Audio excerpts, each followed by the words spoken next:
Most people spend their entire lives chasing money. They go from paycheck to promotion to the next big stock tip, and they usually end up tired, broke, and wondering where all that time went. I've already seen it all, so give me just a few minutes and I'll give you decades of money advice. Look, I've seen people lose everything they've had, but looking back, I realized that the money was really never the goal. The money was just a scorecard. And here's the brutal truth. Money is actually a consequence. It is a byproduct of getting specific areas of your life in order. If you fix these 5 things, the money flows in automatically. If you ignore them, you will struggle forever. Number 1, getting rid of bad debt. You guys know that I love debt. I use it to buy hundreds of millions of dollars of real estate. But that is good debt. Debt that tenants pay off for me. The other debt, of course, is the biggest single destroyer of wealth in America, and that is bad debt.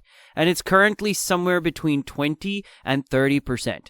Even President Trump talked about this at Davos. He said that the high cost of credit card debt is crushing the middle class, and he's right. So let me just give you an example. If you got 10 grand on your credit card at a price of, let's say, 20% interest, but you're trying to invest that into stocks to, let's say, make 8%, the question is that person smart or are they digging a hole? Well, let me just do the math for you. 10 grand at 20% is $2,000 expense every year. 10 grand making 8% is $800. So therefore, this is a $1,200 a year loss or $100 a month negative. Why would you do something like that? And that's precisely what everyone's doing right now as they're getting into credit card debt. I personally believe that bad debt is anything over 8% because it's really, really difficult to get over 8% on any kind of return unless you're actually selling that asset. And as you guys know, I like to hold assets. I like assets to cash flow. 8% cash flow is a really comfortable number for me. But if I'm making 8%, I don't want to be charged 8% for the cost of the money, because that means it's a net zero. So I've been quoted that I've already said that buying liabilities like clothes, vacations, cars on credit is just stealing from your future.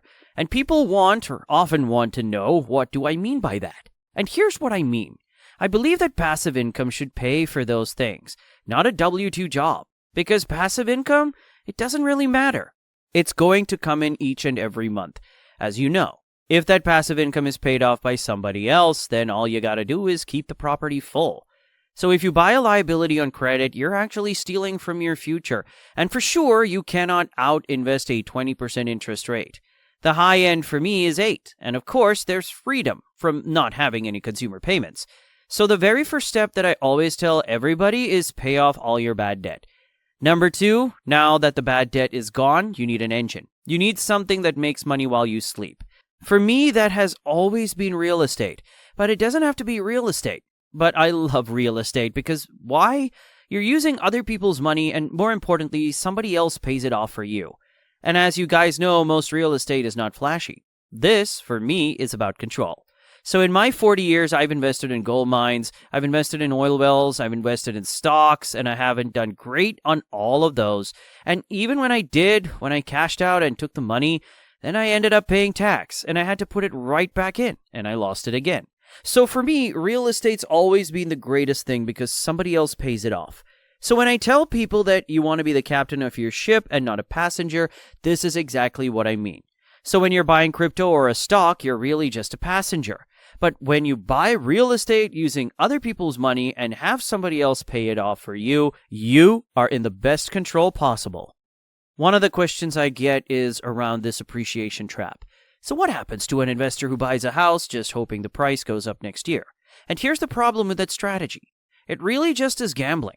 Nobody knows if prices are going to go up. So what I always do, each and every deal, is I buy something. Number 1, that somebody else pays off, but 2, more importantly, it's called forced appreciation. So I always buy something that has a story. For example, I like to buy properties that have washer and dryer hookups, but no washers and dryers.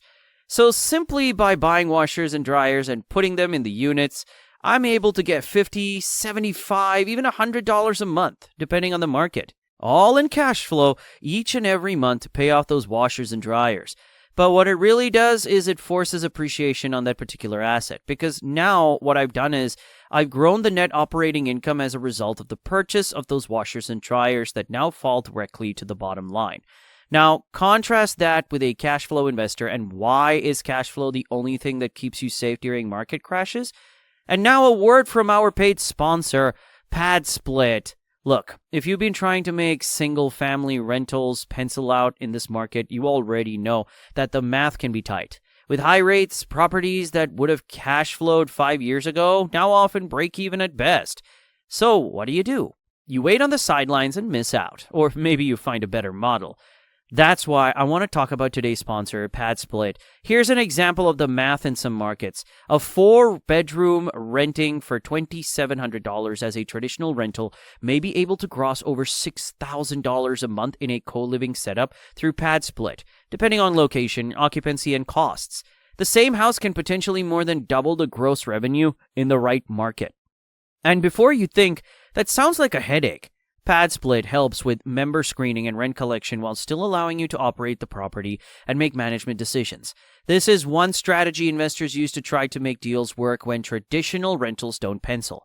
If you want to see the numbers for yourself, go to padsplit.com/host. I'll have a link in the description. Just run the math on the property you already own and see if it's a fit. You might be surprised, and trust me, this is because it happened to me.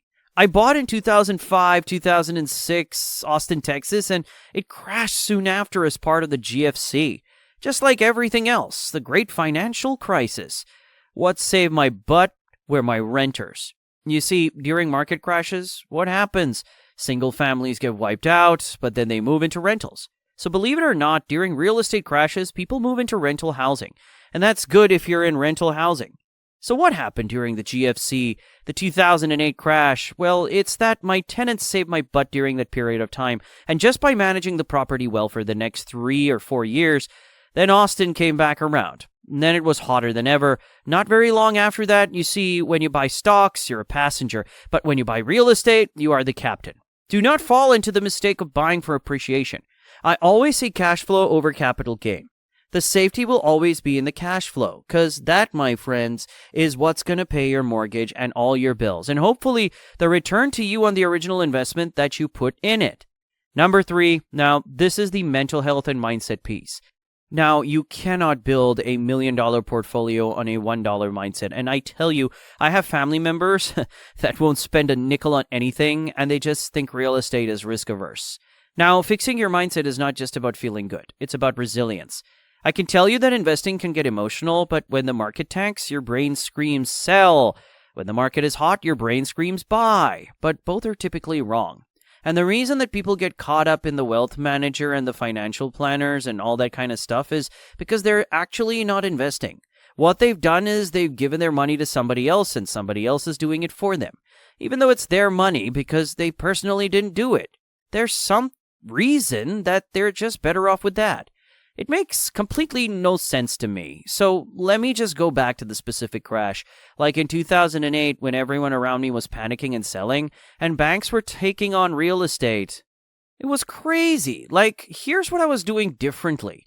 I took a look at why were international investors investing in the United States, because they were. So when everyone was around me panicking and selling and banks were taking on real estate, what was Ronald and I doing differently in 2008? We were in the exact same scenario as everyone. Investors weren't investing, banks were wounded because they were taking back these assets, writing down these loans, and the housing and the banking stocks were getting annihilated. And this was a rough time for everybody. This GFC. As you guys know, listings went up to 4 million homes. That's the highest it's been in a long time, if maybe ever. So what did I do differently? I started to take a look at, well, all of a sudden, we started attracting all these international investors from all over. From Asia, from Russia, from Canada, from Mexico. So that really woke me up. Why were people outside of the country investing in a country that had just crashed? Well, I'll tell you why. They were buying low, just like we should be doing. So because everything was crashing, and we're watching the news, and we're reading the paper, you're doing whatever you're doing, but you're falling at the same time. Just like today, you're spiraling just like everyone else. Instead of really looking at the real opportunity, and in 2008, the real opportunity was real estate crashed. If you go back and just look at it, you would have bought in 2008, 9, 10, 11, 12.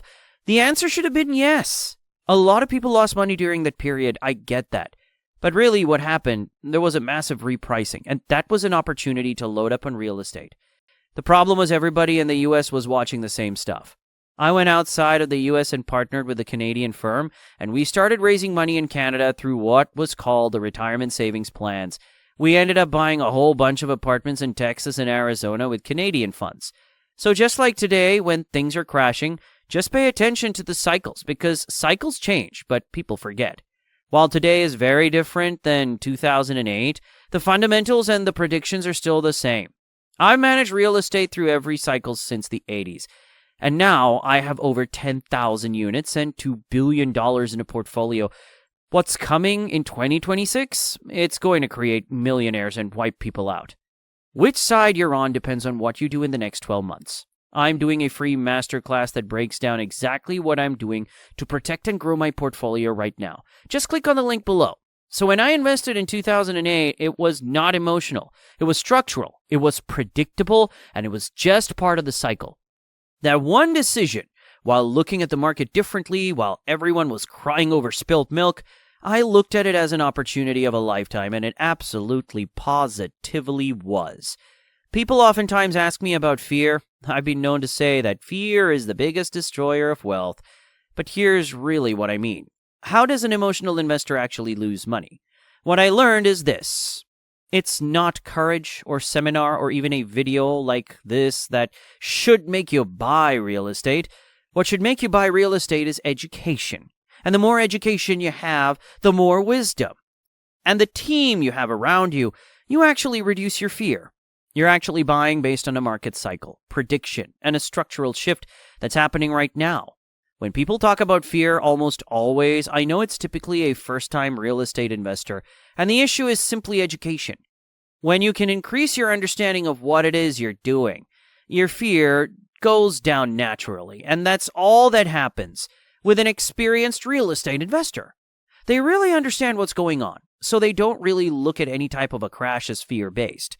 So I always say that rich is a number, but wealth is a mindset, and this is absolutely true. And this is the difference. Rich is short-term. Wealth is long-term. So for me, I'm thinking long-term. I'm thinking legacy. I'm working on my kids already. How do I keep it? How do my kids' kids keep it? That's actually what I'm working on. See, the rich guy doesn't really sleep at night because they're trying to figure it out. They've been transactional. They're trying to figure out how to do it again. The wealthy guy, that's the one who sleeps like a baby. This brings me to the fourth lesson and the hardest lesson of all, time. So I look back at the last 40 years and it feels like 40 minutes. Honestly, it goes by in a blink. Young people think they have it forever. I see 25-year-olds saying, I'll start investing when the market is perfect. Okay. Or they say, I'll start that business when I have more experience. Just this weekend, I was at my older son's house, and there were two people there that had very different views on this. One was 18 years old, and they had bought a house 4 years ago. And I'm doing this video on it, by the way. And they've made $200,000 on that house in 4 years. Now stay tuned for the video on that. Another was a 25-year-old kid that graduated from college, went into real estate development, but has not done a deal yet. And I said to him, tell me how many deals you did in the last year. 0. How many deals have you done in the last 2 years? 0. Meanwhile, this kid, 18 years old, had actually already bought a single-family home. Now, what is the difference of those two people, and why can somebody do it at 18 and another, after they go through school, sit on the sidelines? There's a reason. Trust me on this, you don't have time. Every dollar you waste on bad debt is the time you have to work to earn it back. Every dollar you invest in cash flow buys you hours of freedom. Number 5 is the why. Family. Now, I want to pause here because if you do everything I just said, you're going to get rich. But I know a lot of rich people who are absolutely miserable. They traded their families for their bank accounts. And I've learned the hard way that children equate love with time. They want twice the time, half the money. They don't care about the toy. They care that you are on the floor playing with them. See, many entrepreneurs wear busy like a badge of honor. They ignore their spouse and their kids and they say, I'm doing this for your future. No, they're not. They're doing it for their ego. So I remember I fell into this trap myself. When my kids were very young, I was flying back and forth to Portland each and every week for a huge project up there that we did called McCormick Pier. It was right on the Willamette in between the Broadway and the Steel Bridge. It was a huge project with all these moving parts, and I was flying up there each and every week. And what I would do is I would go to Powell's bookstore each week and grab a book for each of my kids. And I would come home with a book, and I would give it to them every single time. But what I missed was seeing them all week. So I was typically there for the weekends, but I was absent during the week. And I justified it, just like so many others do. But I can tell you there's no child that's ever thanked God for a beautiful book or a toy without their father there. That's exactly what I was doing. So I made a conscious decision to never do that again. Now, one of the things that I also did during this period of time is I got a hold of one of my mentors, and he said, listen, here's the secret to being connected with your kids. Take every single spring break, fall break, summer break, 3-day weekend break off while they're off of school. And that's really, really difficult to do, I know, but I did it. I literally would stop. I would literally move to another state with my kids when they got out of school, and I would spend all summer with them, one-on-one, no distractions, no work. And how did I do that? Well, I did that by getting up really early at 5 a.m., and when they got up at 9, I shut the computer down, and I was present with them all day. Now, that's just what I did, but I can tell you it paid off for me, because every single holiday, every single spring break, fall break, and summer break, I was with them 100%. So we were playing golf. We were out on the boat. We were hanging out, riding our bikes, doing all kinds of stuff. But when they were out of school, I was off of work. I'll just give everybody a warning, and you know who you are. If you're working 80 hours a week to provide, you are teaching your kids that money, family, and health is more important than they are. So if you fix your mental health, eliminate your bad debt, buy cash flow, prioritize your family, and respect your time, the money has no choice other than to show up. It's the inevitable consequence of a life well lived.